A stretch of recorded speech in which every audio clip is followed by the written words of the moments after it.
Welcome to the deep dive. Today we're tackling a real paleontological puzzle, the dinosaur Agustinia. Yeah, this one's fascinating. From Argentina, early Cretaceous. Right. And we've got the scientific papers here, the discovery, the descriptions, the debates.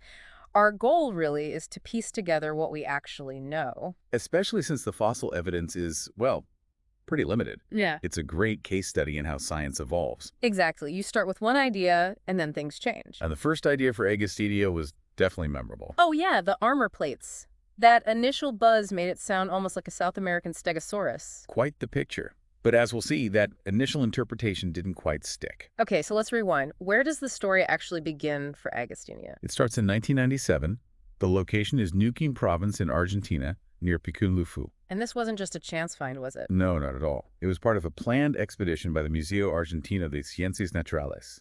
They were specifically targeting the Lohan Cura Formation to find new vertebrate fossils. So a systematic search. Precisely. They were actively looking for new discoveries in those rocks. And this formation, the Lohan Cura, that tells us when it lived. It does. The fossils came from the upper part, dating to the early Cretaceous, specifically the Aptian and Albian stages. Which is roughly how long ago? Somewhere around 116 to 108 million years ago, give or take. Wow, okay. And the name, Agustinia, there's a story there too, right? Absolutely. The genus, Agustinia, that's a tribute to Augustin Martinelli. He was the student who actually found the bones. That's right. A fantastic example of how fieldwork contributions can come from anyone. And the species name, Ligaboi, honors Dr. Giancarlo Ligaboi. Ah, the philanthropist who supported the expedition. Exactly. It recognizes the crucial role funding plays in making these discoveries possible. Discovery and support, hand in hand. It's a good reminder. So, okay, let's get to the actual evidence, the bones. What did they find? Right. The core evidence is the holotype specimen. That's MCF PFF PH110. And it's important to stress it's not a whole skeleton. Far from it. Just fragments then. Pretty much. We have some vertebrae from the back, the hips, the tail, and then parts of the lower hind leg. Like the shin bones. Yeah, the fibula and the tibia. And also, interestingly, all 5 metatarsals. Those are the foot bones. And wasn't there a femur mentioned? A thigh bone? There was, yeah. But apparently it was too fragmented, too broken up to actually collect. Frustrating. Oh, definitely like finding a treasure map where half is missing. But even with these pieces, they could estimate its size. They could make an educated guess. The fibula was key. It measured about 895 millimeters, so just under a meter long. Okay. By comparing that to other sauropods, where we have more complete skeletons, they estimated Agustinia might have been around 15 meters long. 15 meters, that's about 49 feet. Still a pretty big animal. Oh, definitely a sizable creature. You mentioned the tibia, too, the other lower leg bone. Was there something notable about it? Yes, the lower part of it, when you look at it from the front, it looks quite slender, quite thin. And that's different from some other sauropods. It is, yeah. Some of the titanosaurs, for instance, tend to have a much more robust, thicker tibia. So that was a notable feature. Interesting. And the foot bones, the metatarsals? Those showed some similarities to titanosaurs. So even in these few fragments, you're getting these slightly mixed signals, hints pointing towards different groups. Okay, so at Project of Clues. Now let's dive into that really eye-catching part, the armor plates. What was the initial thinking there? Well, based on some unusually shaped bone fragments found with the skeleton, the first interpretation was, yeah, these wide, maybe vertical spikes or plates running along its back. Which immediately made people think of Stegosaurus, right? Exactly. Even though they're totally different kinds of dinosaurs from different times and places.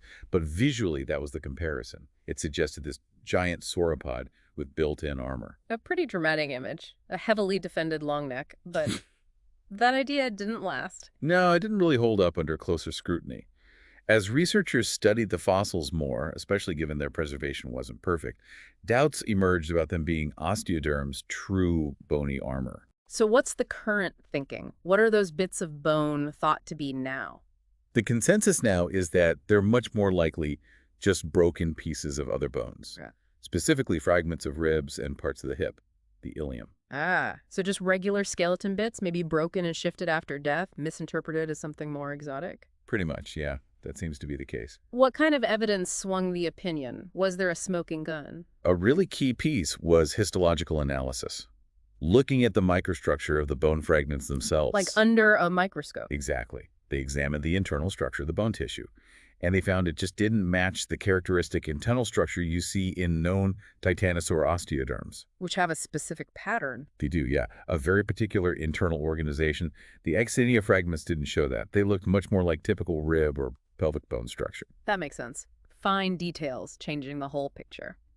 Okay, so this limited evidence, the armor confusion, it must have made classifying Agustinia really tough. Oh, absolutely. A real challenge. Where did they even try to put it initially? I heard it even got its own family. It did, briefly. Hmm? Because of those supposedly unique armor plates, it was placed in its own family, Augustinidae. But once the armor idea was questioned, that family designation kind of dissolved. So, back to square one. Pretty much. The problem was, Agustinia seemed to have a mix of features. Some looked a bit like diplodocoids, think Diplodocus, and others seemed more like titanosaurs, the dominant group in the late Cretaceous. So it didn't fit neatly anywhere. Exactly. It was ambiguous, which led to a lot of back and forth in the scientific literature. Can you give some examples of those conflicting ideas? Sure. Back in 2005, Christina Curry-Rogers proposed it was a Lithostrosian titanosaur. It's a fairly advanced group within the titanosaurs. Okay. But then, jump forward to 2013, Mannion and colleagues placed it more, basically, within Symphospondyli. That's a broader group that includes titanosaurs, but also some more primitive relatives. So moving it down the titanosaur branch, sort of. In a way, yeah. And then you had others like Demick and colleagues in 2009 who basically threw up their hands and said it was too uncertain. They called it Neosauropoda incerti cities. Which means? Uncertain placement within Neosauropoda, the larger group containing both diplodocoids and titanosaurs. Essentially, we know it's a neosauropod, but beyond that, we're not sure. Wow. It sounds like it was bouncing all over the place. Has there been any more recent consensus or a stronger lean in one direction? Yes, definitely. A really significant study came out in 2022, led by Flavio Bellardini. Okay, what did they find? They presented quite strong evidence suggesting Agustinia actually belongs within the Rebbachisauridae. Rebbachisauridae, that's part of the Diplodocoidea group, right? Like Diplodocus. Exactly. So this moves it firmly over towards the diplodocoid branch of the sauropod tree. Yeah. Away from the titanosaurs. That's a major shift. It is. Their analysis placed it as more derived, sort of more advanced than another Rebbachisauridae called Amazonsaurus. They even published a cladogram, a family tree diagram, showing its relationships. And who are its neighbors on that tree? Any familiar names? Yeah, it showed it grouping with Rebbachisaurs like Zaphalosaurus, Histriosaurus, Kamahusaurus.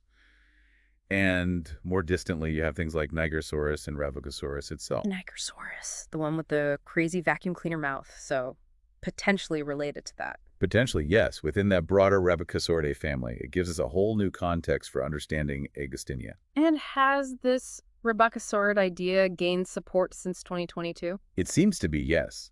Just this year, 2024, another study by Lerzo and colleagues focusing on a new Rebbachisauride also supported placing Agustinia in Rebbachisauridae.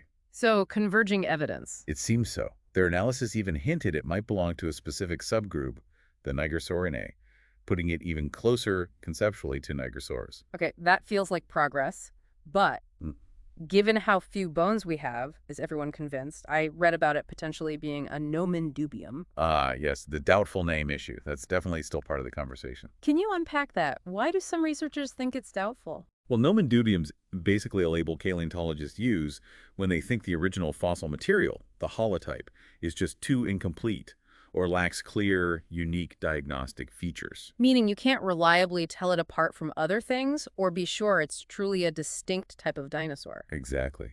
The argument is that the Agustinia fragments might not be distinct enough to confidently define a unique genus and species. Maybe they belong to another known dinosaur, or maybe they're just too fragmentary to ever know for sure. Makes sense with such limited material, but the researchers arguing for its validity, like Bellardini's team, they have a counter-argument. They do.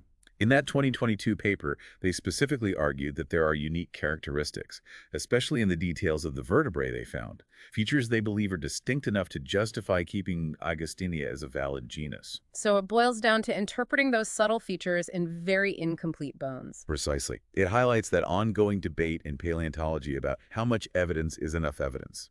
A fundamental challenge. Okay, let's shift focus slightly. What about the world Agustinia lived in? What was its environment like back then? So we know it's from the Lohan Cura Formation in Argentina, early Cretaceous, 116, 108 million years ago. And thankfully, that formation has given us other fossils too. Any other dinosaurs living alongside it? Yes. Interestingly, another Rebecchusaurid, Comohusaurus, has been found in the same rocks. So, two potentially related long necks sharing the same habitat. It seems likely yes. Coexisting herbivores. And they also found Ligobosaurus. Which was? That one was a Symphospondylans sauropod. So think a more primitive relative of the titanosaurs. It means the landscape probably supported multiple types of large plant-eating dinosaurs. You can almost picture it. A diverse megafauna. Was it just dinosaurs? No, not just dinosaurs. They've also found remains of other animals, including turtles, specifically species belonging to the genus Percelidella. So, a broader ecosystem with turtles plodding around too. Definitely. Gives you a slightly fuller picture of that ancient world. Okay, so wrapping up our deep dive on Agustinia, it's been quite a journey. From this initial, really striking image of an armored giant Yeah, that Cretaceous tank idea. to the current understanding, which points towards a more maybe slender Rebecchusaurid sauropod, possibly linked to things like Diplodocus and Nigersaurus. It really showcases the scientific process, doesn't it? How interpretations shift dramatically as we get more data or apply new analyses to old finds. Absolutely. And the classification is clearly still being debated, all because the evidence is so fragmentary yet tantalizing. Exactly. It's a testament to how much we can try to piece together from so little, but also how much uncertainty remains. Every new fossil could potentially change the story again. Which leads us to a final thought for you listening. Think about how much of Earth's deep past is still hidden. A few scattered bones like Agustinia's can ignite years of scientific discussion and completely reshape our view of dinosaur evolution. It really makes you wonder what future discovery might finally settle Agustinia's place. Or maybe throw another curveball entirely. It's a reminder that the story of life is constantly being unearthed, debated, and rewritten, literally one bone fragment at a time.